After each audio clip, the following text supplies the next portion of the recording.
আসসালামু আলাইকুম সবাইকে। শুভ সকাল। আশা করি সবাই ভালো আছেন। আমরাও আলহামদুলিল্লাহ আল্লাহর অশেষ রহমতে ভালো আছি। তো আজকের দিনটা কিন্তু কেমন বৃষ্টিস্নাত একটা দিন। মাঝখানে বেশ কিছুদিন ঝকঝকে রোদ উঠলো। তো আজকে আবার ভোরবেলা থেকে দেখছি কেমন জানি বৃষ্টি বৃষ্টি। তো আমি একটু ভোরবেলা উঠে নিজের ইবাদতটা করে নিলাম। আর তারপর বারান্দায় চলে আসলাম। তো বারান্দায় এসে দেখছি যে অনেকগুলো ফুল ফুটেছে, মাশাল্লাহ গাছটা পুরো ফুলে ফুলে ভরে গেছে। আর কিছুদিন বৃষ্টির পানি পেয়ে বর্ষাকালে আরও মানে সবুজ হয়ে গেছে বাগানটা, খুব ভাল লাগছিল দেখে। আসলে আল্লাহ পাকের কি অশেষ রহমত আমাদের দেশের প্রতি। এক একটা ঋতু আসে এক এক রকম সৌন্দর্য নিয়ে, কখনো একদম কাঠফাটা রোদ, কখনো আবার বৃষ্টির এই সুন্দর মনোমুগ্ধকর পরিবেশ। শীতের সময় শীত, মানে এক একটা ঋতুর আসলে এক একটা সৌন্দর্য, তাই না? তো সেগুলো একটু বারান্দায় এসে দেখছিলাম। আর এত সুন্দর সুন্দর ফুল দেখতে আমার খুব ভালো লাগছিল। মনে হচ্ছিল যে এখানে আজকে দিনটা পার করে দেই, কারণ বারান্দায় অনেক সুন্দর বাতাস, মাশাল্লাহ। একটু বৃষ্টি হলেই না ওয়েদারটা এত সুন্দর হয়ে যায়, আর খুব বাতাস। তো আমার বাসাটা 10 তলা দেখে বাতাসটা আরও বেশি ফিল হয়, তো খুব ভালো লাগে। এদিকে আমি বেলি গাছেও দেখছিলাম একটু একটু ফুল এসেছে। আর বেলি ফুলের গন্ধটা কিন্তু খুব ভালো লাগে, বিশেষ করে রাত্রেবেলা গন্ধটা খুব ভালো পাওয়া যায়। আর দেখেন আকাশ জুড়ে কিন্তু মেঘ পুরা। তো মেয়েকে অলরেডি স্কুলে পাঠিয়ে দিয়েছি ওর বাবার সাথে। আর এদিকে এখন নিজে সংসারের কিছু কাজ সেরে নিব। আর মেয়ের জন্য না সকালবেলা টিফিন রেডি করেছিলাম, চিকেন ফ্রাই দিয়ে দিয়েছি। তারপর তো এই যে রুটিন ওয়ার্ক শুরু হয়ে গেল, হাজব্যান্ডের জন্য লাঞ্চ রেডি করব। ভাত বসিয়ে দিলাম, এদিকে রুটিও সেঁকে নিচ্ছিলাম। আর মাঝখানে কিছুদিন তো ওদেরকে স্কুলে পাঠাইনি নিজের অসুস্থতার কারণে, তো ঘরে বসে একটু মানে ছুটি কাটিয়েছিলাম। আজকে থেকে মানে ফুল সুইংয়ে স্কুল শুরু, বাচ্চাদের আবার পরীক্ষাও শুরু হয়ে গিয়েছে আজকে থেকে। তো খুব প্রেশারে আছি। হেল্পিং হ্যান্ড একটু মুরগি কেটে দিয়েছিল, সেগুলোকে হচ্ছে প্যাকিং করে রাখলাম, এখন ফ্রিজে তুলে রাখবো। তো হাজব্যান্ডকে লাঞ্চ দিয়ে ব্রেকফাস্ট করিয়ে অফিসে পাঠিয়ে দিলাম।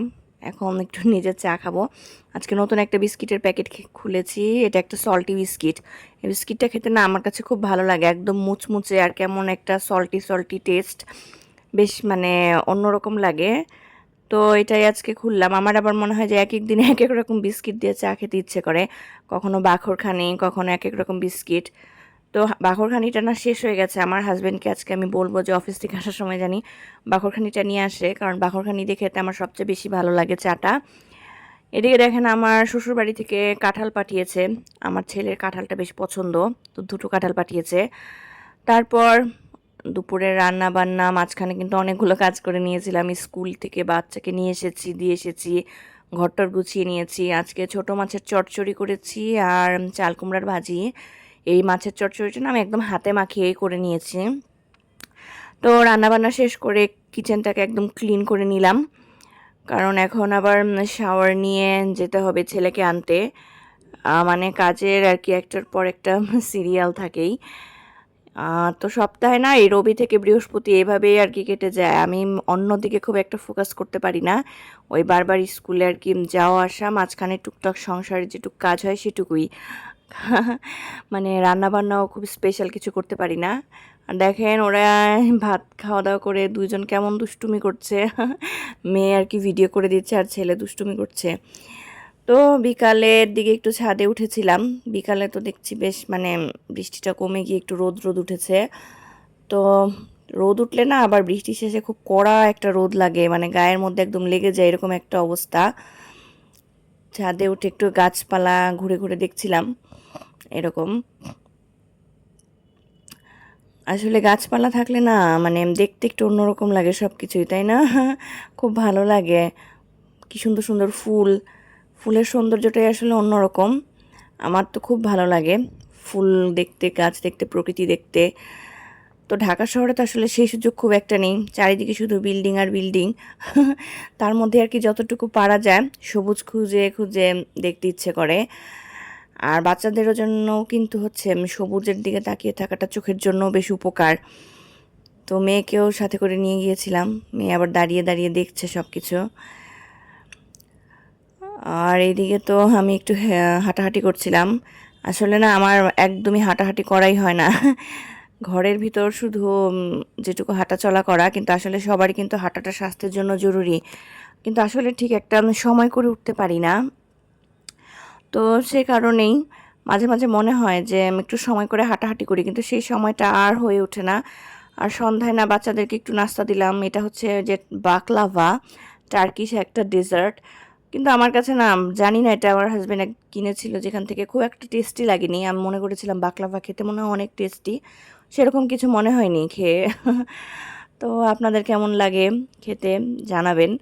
আর আজকে একটু ম্যাঙ্গো জুস বানাবো, তো সেজন্য একটু ম্যাঙ্গো কেটে নিয়ে চিনি আর দুধ দিয়ে একটু ব্লেন্ড করে নিব, কারণ ম্যাঙ্গো সিজন চলেই যাচ্ছে, সেভাবে কিন্তু ম্যাঙ্গো জুস আমাদের খাওয়া হয়নি, শুধু কেটে কেটেই ম্যাঙ্গো খাচ্ছি। তো আজকে বাচ্চাদেরকে বললাম যে তোমরা খাবে, তারা তো খুশি যে হ্যাঁ ম্যাঙ্গো জুস দাও সেজন্য বানাতে চলে আসলাম। আমের সিজনটা না আসলে মানে এভাবেই চলে যায়, তাই না? মানে বিভিন্ন রকমের আইটেম বানানো যায় আম দিয়ে, ভালো লাগে। আর আমটা না খেতেই আসলে ভালো লাগে আমার। তো মানে অন্য কোনো ফ্রুটসের প্রতি কোনো ফ্যাসিনেশন না থাকলেও আমটা মানে আমার খুব পছন্দের একটা আইটেম যেটা যে কোনোভাবেই খেতে ভালো লাগে, কাঁচা আম থেকে শুরু করে পাকা আম পর্যন্ত। কি একটা মানে অন্যরকম একটা ফল, তাই না? আমটা মনে হয় সবারই পছন্দ কম বেশি। তো আমার ম্যাঙ্গো জুস রেডি হয়ে গেছে, বাচ্চাদেরকে দিয়ে দিব। আর আজকের ভ্লগটা এই পর্যন্তই।